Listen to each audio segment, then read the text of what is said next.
네, 오늘은 2020년 전라북도 스타 소상공인 선정 공개 오디션에서 우수상을 수상하신 초담 불고기 유혜진 대표님을 만나러 왔습니다.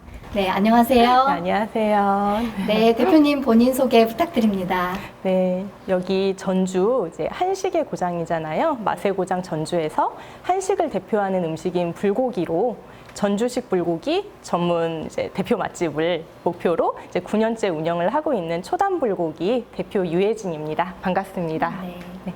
외식업은 경쟁자가 참 많은데요. 네. 이런 상황에서 외식업을 창업하게 된 계기가 있을까요? 사실 저는 이제 외식업을 전공을 하지는 않았어요. 전혀 다른 어떻게 보면 미술을 했거든요. 이제 디자인을 전공을 해서 직장 생활을 하다가 저희 친정엄마께서 사실 이제 음식점을 꽤 오래 하셨어요. 제가 이제 집안에서 장녀다 보니까 친정엄마께서 조금 이제 도와달라고 하셨는데 처음에는 약간 도와드리다가 굉장히 재밌더라고요. 이 외식업이 저하고도 성격이 잘 맞고 그리고 이 서비스업이라는 게 이제 고객과의 이제 소통과 그리고 제가 전공을 한 디자인의 어떻게 보면 감각 이제 그런 것들을 이제 접목을 시키면서 이 외식 공간을 좀 즐겁게 만들어 보는 게 목표가 되어서 지금까지 한 13년, 14년 정도 하고 있는 것 같아요. 네. 외식업이 전공이 아니라고 하셨는데요. 네, 창업을 하시는데 좀 어려움이 있으셨을 것 같습니다. 네, 창업을 어떻게 준비하셨는지 얘기 듣고 싶습니다. 네. 어떻게 보면 외식업을 전혀 생각을 안 하고 계속 이제 지내왔는데 이거를 사업으로 키우기 위해서는 이제 교육과 공부가 필요하겠더라고요. 저는 사실 이제 맡은 일은 열심히 하는 나름 이제 성격을 갖고 있어서 이제 공부를 통해서 어떻게 보면 저의 이제 결핍이랄까? 이제 부딪혀 온 거죠. 이제 전라북도 경제통상진흥원에서 이제 실시를 했던 희망 창업 교육이라는 게 있어요. 그 교육을 통해서 어떻게 보면 좋은 멘토분들을 만나게 되었고 저리대출 그런 좋은 정책들을 이용을 해서 이제 운영을 오픈을 하게 되었습니다. 스타 소상공인 공개 오디션에 참가하게 된 계기는 또 무엇일까요? 전주에서 식당을 한다고 이제 말씀을 드렸을 때 많은 분들이 그러셨어요. 전주에서 식당을 하면 정말 음식은 맛있게 하시겠네요. 예. 그러한 이제 전주의 지역 프리미엄이랄까? 이제 그런 것들을 많이 느끼게 되었었어요. 그래서 내가 속한 이 지역에서 인정을 받고 뭔가 최고가 되면 정말 나의 이제 무대를 넓히는 데 크게 도움이 되겠구나라는 생각에 이런 좋은 기회가 왔을 때 제가 참여를 하게 되었죠. 지역의 스타 소상공인으로 선정된 배경에는 대표님의 노력과 열정, 그리고 또 역량, 그리고 지자체의 지원이 있었던 것 같습니다. 네, 맞아요. 네. 지역 소상공인으로서 지속적으로 성장할 수 있도록 정부나 지자체에서 필요한 지원이 또 뭐가 있을까요? 저는 어떻게 보면 전주에서 이제 한식을 운영을 하고 있다는 거에 큰 이제 자부심을 느끼는 사람 중에 한 명이거든요. 이러한 지역에서 노력을 하고 있는 이제 개인 브랜드와 이제 소상공인 분들에게 이런 교육의 기회라든가 멘토링의 기회를 더 많이 저희에게 주셨으면 큰 도움이 될 것 같습니다. 네. 지금까지 전라북도 스타 소상공인으로 선정된 초담 불고기 유혜진 대표님을 만나봤습니다. 앞으로 초담 불고기가 전북 지역을 넘어 대한민국 전체로 사업이 확장되고 전라북도와 대한민국 대표 외식 기업으로 성장하시기를 응원하겠습니다. 감사합니다. 2022년 전라북도 천년 명가로 선정된 여민선 한복 설미화 대표님과 오윤주 실장님을 만나뵈러 왔습니다. 안녕하세요. 안녕하세요. 네, 다시 한번 축하드립니다. 네, 오늘 여민선이 어떤 일을 하는 기업인지 간단하게 설명 좀 부탁드립니다.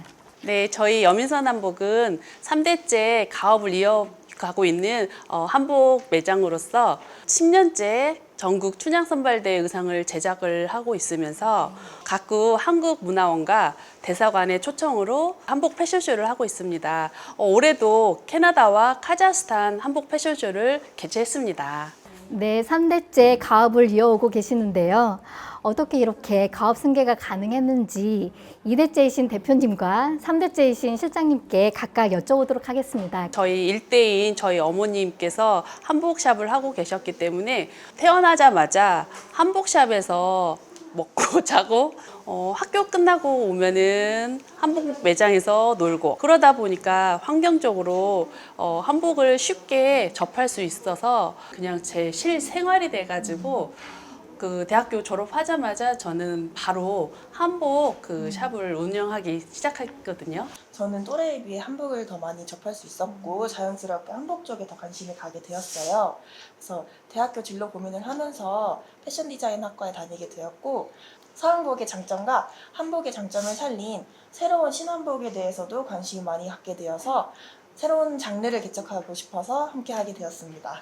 50년 동안 가업을 이어오시면서 생활 양식의 변화로 많은 어려움도 있으셨을 것 같은데요. 그 부분을 어려움과 그리고 어떻게 극복하셨는지 좀 말씀 부탁드립니다. 저는 어렸을 때 엄마는 항상 손님에 쌓여 있어서 정말 엄마를 기다리는데 1시간, 뭐 2시간? 그렇게 그 한복이 활성화가 됐었거든요.